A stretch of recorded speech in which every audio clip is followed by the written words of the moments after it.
Les mascotes, aquells animals simpàtics que tenim a les nostres llars, aporten felicitat a moltes famílies i especialment als més petits. Però si no tenim cura de la seva higiene i salut, aquesta felicitat es pot veure alterada per l'aparició de malalties que fins i tot poden afectar a grans i petits. Avui, a La vostra salut, us volem explicar quines mesures higiènico-sanitàries heu d'aplicar als vostres animals de companyia.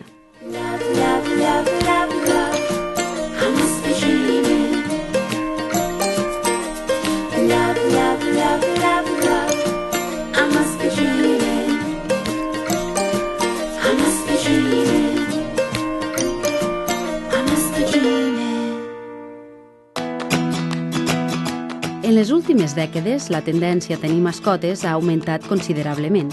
I és que la seva companyia ens pot ajudar en aspectes com ser persones més sociables, combatre la soledat i la depressió i fins i tot incrementar la nostra sensació de seguretat. No obstant això, cal saber que els animals domèstics poden ser portadors de microbis i una font d'infeccions, arribant a provocar malalties a les persones que conviuen amb ells. Comprometre'ns a que la mascota gaudeixi d'unes condicions higiènico-sanitàries adequades ens estalviarà mal de caps i garantirà la seva salut i la nostra. Per conèixer què cal tenir en compte quan convivim amb un animal domèstic, avui anem a la consulta de la veterinària Lluïsa Roquet. Quan decidim adquirir una mascota, ja sigui comprar-la o adoptar-la, el primer que hem de tenir en compte és intentar que el lloc d'on l'adquirim tingui les mesures sanitàries adequades, si pot ser.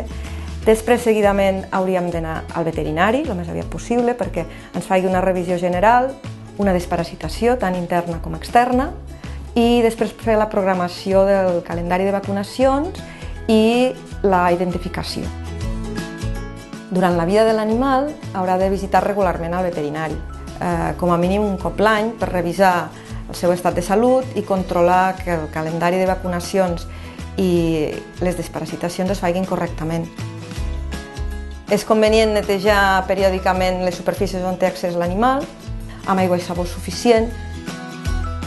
S'hauria d'educar tant a la mascota com als nostres fills a no donar petons i que no ens llepin a la boca, seria l'aconsellable.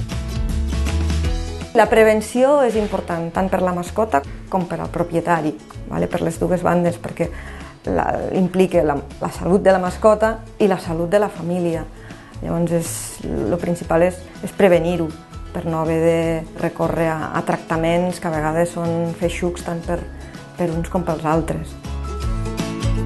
Doncs ja ho heu sentit. Si teniu mascotes, cal que les porteu al veterinari un cop a l'any, que us renteu les mans després d'haver-les tocat, sobretot si aneu a menjar, i no permeteu que us llepin a la boca. Això és tot. Fins la propera!